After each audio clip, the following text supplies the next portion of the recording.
తేజ వస్తుందా? హాయ్ అండి.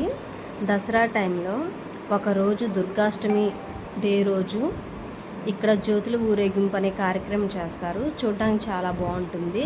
అందరూ ప్రతి ఒక్కరు జ్యోతుల్ని ఏర్పాటు చేసుకొని ఆ కార్యక్రమంలో పాల్గొంటారు. ఫస్ట్లో ఇక్కడ చూపించిన విధంగా ఫస్ట్ ఒత్తుల్ని ఆయిల్లో నానబెట్టుకోవాలి. ఇలా ఆయిల్లో 1 అవర్ లేదా 2 అవర్స్ నానబెట్టుకోవాలి ఒత్తుల్ని. ఆ తర్వాత మనకు కావాల్సిన విధంగా ప్లేట్ని డెకరేషన్ చేసుకోవాలి సింపుల్గా. ఇప్పుడు వీటిల్లో నేను అన్నీ సెట్ చేసుకోవాలి. కుందులు ఇలా అన్నీ ఏర్పాటు చేసుకోవాలి. నేను ఊరికే ఇలా కొంచెం డెకరేషన్ చేసుకుంటున్నాను ఫ్లవర్స్తో.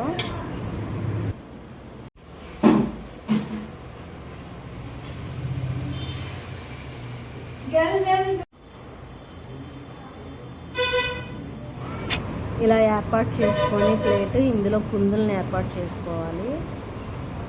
ఇది నేను జ్యోతుల ఊరేగింపు తీసుకొని వెళ్ళే ప్లేటు. అవి పెడతావు కదా, అప్పుడే సరిపోయింది. జ్యోతుల ఊరేగింపుకి కావాల్సినవన్నీ మనం ఇలా ఏర్పాటు చేసుకోవాలి.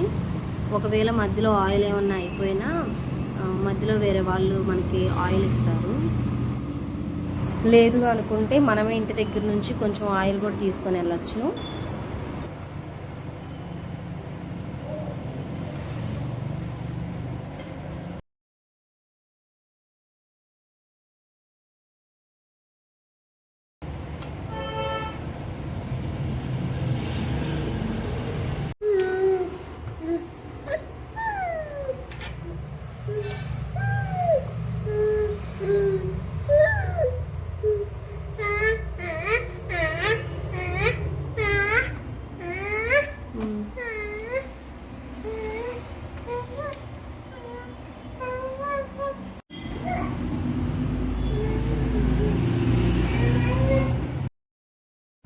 ఇలా మనం ఏర్పాటు చేసుకున్న తర్వాత ఫస్ట్ టెంపుల్కి వెళ్ళాలి. టెంపుల్కి వెళ్ళి అక్కడ దేవునికి దండం పెట్టుకొని ఆ తర్వాత మనం దీపాలని వెలిగించుకొని ఊరేగింపులో స్టార్ట్ అవ్వాలి. ఊరేగింపు కంప్లీట్ అయిపోయిన తర్వాత టెంపుల్లో దేవుడికి మన దీపాలను చూపించిన తర్వాత ప్రసాదం ఇస్తారు. తీసుకొని ఇంకా మనం ఇంటికి వచ్చేయాలి. దీంతో జ్యోతుల ఊరేగింపు కంప్లీట్ అయిపోయింది.